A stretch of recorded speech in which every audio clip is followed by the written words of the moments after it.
দাখালা ইব্রাহিম কারিয়াতান বেসারাতা, ইব্রাহিম আলাইহিস সালাম তার স্ত্রী সারাকে নিয়ে এক গ্রামে ঢুকলেন।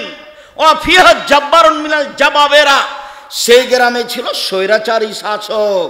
ফাকিলা লাহু দাখালা ইব্রাহিম মাহু ইমরা হিয়া আহসানু মিনান নিসায়ে, স্বৈরাচারী শাসক, আপনার এলাকায় একটা লোক ঢুকেছে যার নাম ইব্রাহিম, তার সাথে একজন মহিলা রয়েছে, সে সবচেয়ে সুন্দরী। বুখারী মুসলিম। বলা যায় না সারা কি সেই যুগে সবার চেয়ে সুন্দরী ছিলেন? না, সারা পৃথিবীতে যত মহিলা এসেছে, যত মহিলা আসবে, যত মহিলা আছে, সবার চেয়ে সুন্দরী। আল্লাহু আলাম, আল্লাহই ভালো জানেন।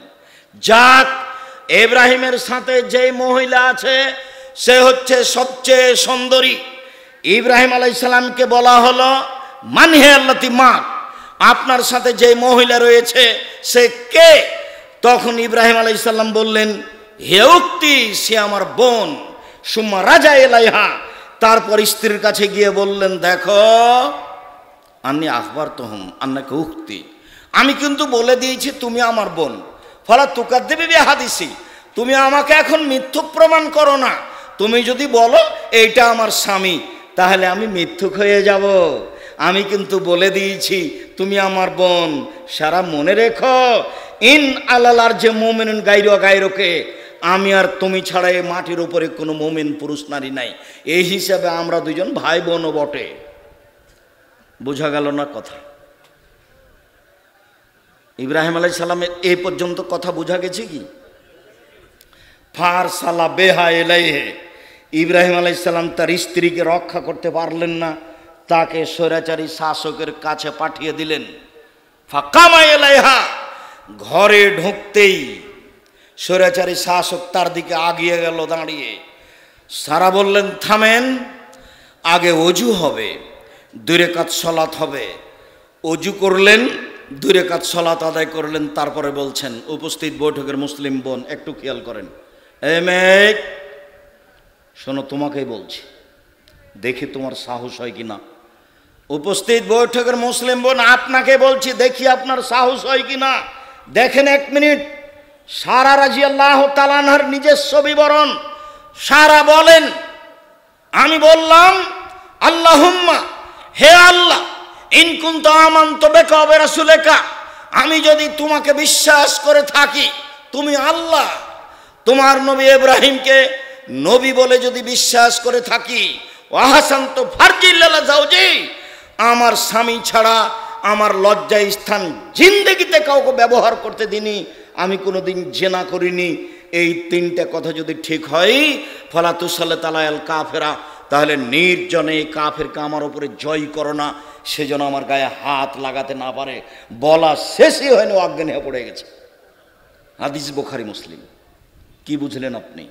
উপস্থিত বৈঠকের মুসলিম বোন, সাহস হয়? এই মেয়ে তোমার সাহস হয়? আজ থেকেও মোবাইল ব্যবহার করবে না। বড় মোবাইলের অপর নাম জেনা, বড় মোবাইলের অপর নাম হলো জাদু। তোমার তো স্বভাব, তুমি পায়খানা তো এই মোবাইল নিয়ে যাও। এই মোবাইলের অপর নাম জেনা, মোবাইলের অপর নাম জাদু। আপনি খালি বলেছেন আর এখন কথা বলবো না, এ বলে রেখেছেন, ঘুমিয়েও যাচ্ছেন, ল্যাপটা টেনেছেন, একটু পরে আবার মোবাইলে হাত দিলেন। এভাবে রাত পার হয়ে গেছে, আপনি কখন তাহাজ্জুদ পড়বেন? মুরব্বী, উপস্থিত বৈঠকের দিনই মুসলিম ভাই বোন, আপনার কাছে আমি অনুরোধ জানাচ্ছি, 10টার পরে কোনো কথা বলবেন না। মাগরিবের পরে খেয়ে নেবেন, খেয়ে নেওয়ার পরে কিছু কাজ করেন, পড়াশোনা করেন। সবাইকে কাজ করে খেতে হবে, জুমার দিনও কাজ করতে হবে, ছুটি নামে কোনো জিনিস নাই। বৃদ্ধ বয়স্ক মুরব্বী সকলকে কাজ করতে হবে। বাপ বেটার খাবে ওই সময় যখন বাপ কাজ করতে পারে না। বুঝাতে পারলাম না মনে হয়? বাপ বেটার কখন খাবে? যখন বাপ নিজে কাজ করতে পারে না। বসে খাওয়া নিষেধ। ফায়জা কজিয়াতি সালাত ফান্তাসিরু ফিল আরজ, জুমার সালাত হয়ে গেলে তাড়াতাড়ি দোকান খুলো, তাড়াতাড়ি জমি চাষে নেমে যাও। আমি বলিনি, এ কথা কে বলছেন? আল্লাহ বলছেন। বসে খাওয়ার কোনো সুযোগ নাই। বাঙালি একদিন কাজ করে 7 দিন বসে থাকে, ও হলো গরিব গৌরবী, ওর সাথে আল্লাহ কথা বলবে না। গরিব মানুষ অহংকার করিয়েন না, পুঁটির মাছ কিনবেন, রুই মাছ কিনবেন না। আব্দুর রাজ্জাক সাহেব আমাদের জানজি নেই, বলে হ্যাঁ এইভাবে। আপনি রুই মাছ কিনলে তো কর্জ করতে হবে, কর্জ করেন যদি শোধ করতে পারবেন না, পালিয়ে যাবেন কয়দিন পরে, ওই কাজেই যাবেন না। বলছিলাম সম্মানিত দিনী বোন, আপনাকেই বলছি, আপনি কথাটা আবারও দেখেন। সারা বলছেন আল্লাহ আমি যদি তোমাকে বিশ্বাস করে থাকি, এটা যদি সত্য হয়, 2 আমি যদি ইব্রাহিমকে নবী বলে থাকি, এটা যদি সত্য হয়, 3 আমি কোনোদিন জেনা করিনি, আমার স্বামী ছাড়া আমার লজ্জা স্থান কাউকে কোনোদিন ব্যবহার করতে দিনি, এইটা যদি ঠিক হয় তাহলে নির্জনে এই জন্য আমার গায়ে হাত লাগাতে না পারে। কথাই শেষ হয়নি, অজ্ঞানে পড়ে গেছে। প্রয়োজনীয় সলাৎ, বিপদে পড়ে 2 রাকাত সলাৎ আদায় করবেন। বুঝাতে পারি না মনে হয় আমি। ছেলে মেয়ে মামলা হয়ে গেছে, 2 রাকাত সলাৎ আদায় করেন। বিপদে পড়ে গেছেন, 2 রাকাত সলাৎ আদায় করেন। দোকানে বড় লস হয়ে গেছে, 2 রাকাত সলাৎ আদায় করেন। বিরাট সমস্যা নেমে এসেছে, 2 রাকাত সলাৎ আদায় করেন। এ দেখেন সমস্যা, সারার উপরে সমস্যা। আমি মনে হয় বুঝাতে পারি না। সারার উপরে সমস্যা বুঝতে পারছেন কি? সারা তো ঠেকিয়ে দিলেন, বললেন থামেন, আগে অজু করব, তারপরে কি করব, 2 রাকাত সলাৎ আদায় করব, তারপরে তোমার সাথে কথা। এর নাম প্রয়োজনীয় সালাত। একটা বই পাওয়া যায় এদেশে, উপদেশ, নাম শুনেছেন? আপনার জন্য লিখেছিলাম, কত কষ্ট যে করেছি। ওতে আছে আল্লাহ ভরসা, এ আলোচনা আছে আল্লাহ ভরসা, এরই নাম আল্লাহ ভরসা। আল্লাহ ভরসা। এখানে যখন আমি আসি তখন আমার একটা কথা মনে পড়ে, মুসা আলাইহিস সালামের কথা।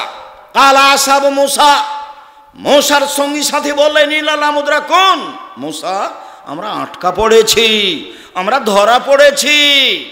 ডানে সাগর, সামনে পাহাড়, বামে ফেরাউন, পিছনে ফেরাউন, বাঁচার পথ নেই, আমরা আটকা পড়েছি, আমরা ধরা পড়েছি। তখন মুসা আলাইহিস সালাম বলছেন কাল্লা, কখনো নহে, অসম্ভব, এটা হতে পারে না। ইন্না মায়া রাব্বি, আমার সাথে আমার প্রতিপালক রয়েছেন, সায়াদিনী, তিনি আমাকে পথ দেখাবেন। আটকা পড়েছি মানে বলো কি? বাহ্যিকভাবে বাঁচার কোনো পথই নেই, বাঁচার কোনো পথই নেই। এর নাম আল্লাহ ভরসা। মুসা আলাইহিস সালাম বলছেন কখনো নহে, অসম্ভব, হতে পারে না, ফেরাউন আমাকে ধরতে পারে না, এটা অসম্ভব, ফেরাউন আমাকে ধরতে পারে না। ইন্না মায়া রাব্বি, আমার সাথে আমার প্রতিপালক রয়েছেন, সায়াদিনী, তিনি আমাকে পথ দেখাবেন। বাস্তব তাই হলো। ফেরাউন কি ধরবে, ও তো ডুবে মারা গেল। যার জন্য আপনাকে বলি কোনোদিন জুলুম করবেন না, জোর করে কারো জমি দখল করবেন না। এই ছেলে, তোমাকে বলছি, কোনোদিন ধমকে কাউকে কথা বলিও না, দলীয় দাপট দেখায়ও না, সাংগঠনিক ক্ষমতা দেখায়ও না, অর্থ সম্পদের ক্ষমতা দেখায়ও না, দলীয় দাপট দেখায়ও না, মুখে চিৎকার করে কাউকে অপমান করো না। ফেরাউন ডুবে গেছে। ফেরাউন কি হয়েছে?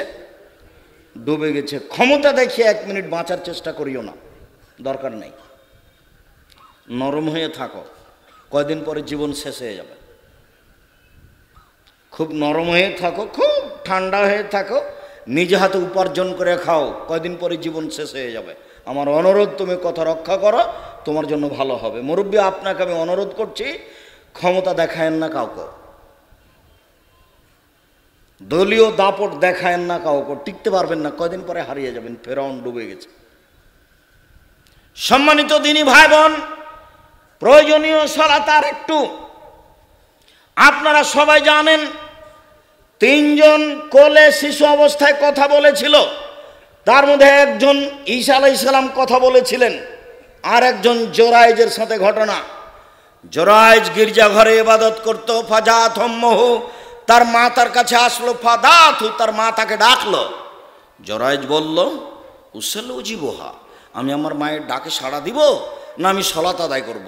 আমার মা যে এখন ডাকছে, তো আমার মায়ের ডাকে সাড়া দিব না আমি সলাত আদায় করব। ভাবতে ভাবতে একটু দেরি হয়ে গেছে। তখন তার মা বলছে আল্লাহুম্মা লা তুমিতহু হাত্তা তুরিহু ওজুহাল মুমিসাত, আল্লাহ তুমি এই জোরাইজের মরণ দিও না পতিতালয়ের মহিলার মুখ দেখা পর্যন্ত। আল্লাহ তুমি জোরাইজের মরণ দিও না পতিতালয়ের মহিলার মুখ দেখা পর্যন্ত। আল্লাহ তুমি জোরাইজের মরণ দিও না পতিতালয়ের মহিলার মুখ দেখা পর্যন্ত।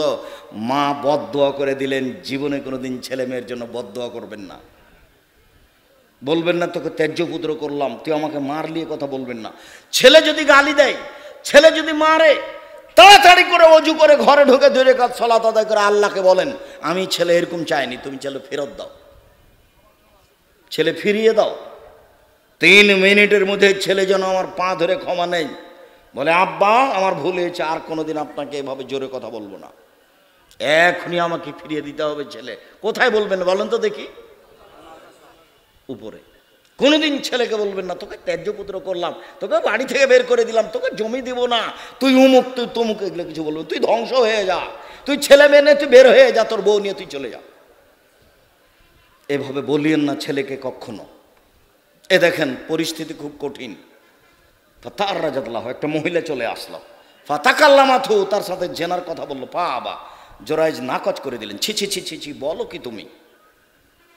ফাতাতির রাইয়া, মহিলা একটা রাখালের কাছে আসলো, গরু ছাগলের রাখাল।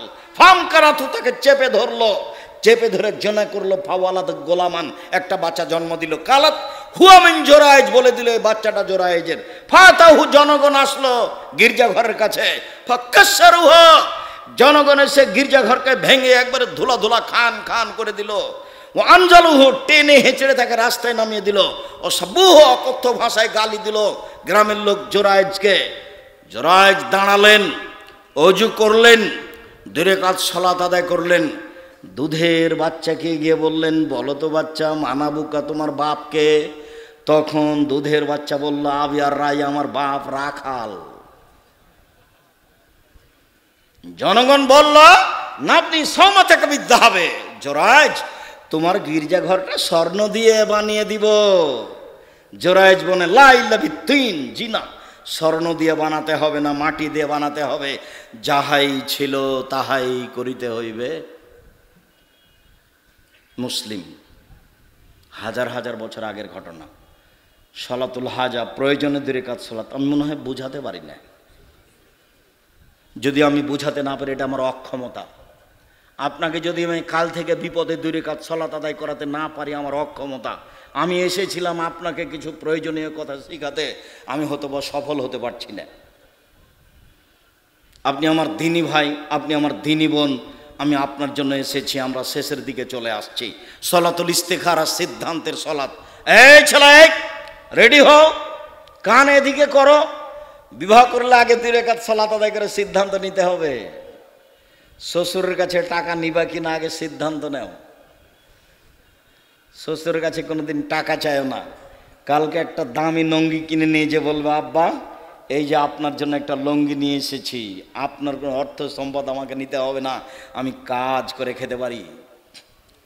আপনার জন্য আমি 1000 টাকা দামের একটা লুঙ্গি নিয়ে এসেছি, আপনি মেয়েকে লালন পালন করে আমার হাতে তুলে দিয়েছেন, আমি আপনার কি দিয়ে শুকরিয়া আদায় করতে পারি, এই নেন। তুমি তোমার শ্বশুরকে যে গরম দেখে কিছু বলো, তাহলে তোমারও বেটি কালকে আসছে। চাঁপাইনবাবগঞ্জের ভাষাতে বলে যে কি গোঁঠা পড়ছে আর গোবর হাসছে, মানে গরুর গোবর যেটা শুকিয়ে গেছে ওটা জ্বলছে, আর যেটা কাঁচা আছে সেটা হাসছে। বলে আমি তো জ্বলি না, তো কদিন পরে এ যখন শুকিয়ে যাবে তো এও তো জ্বলবে। তুমি তোমার শ্বশুরকে কিছু বলিও না, কালকে তোমার ঝামেলা চেপে আসছে।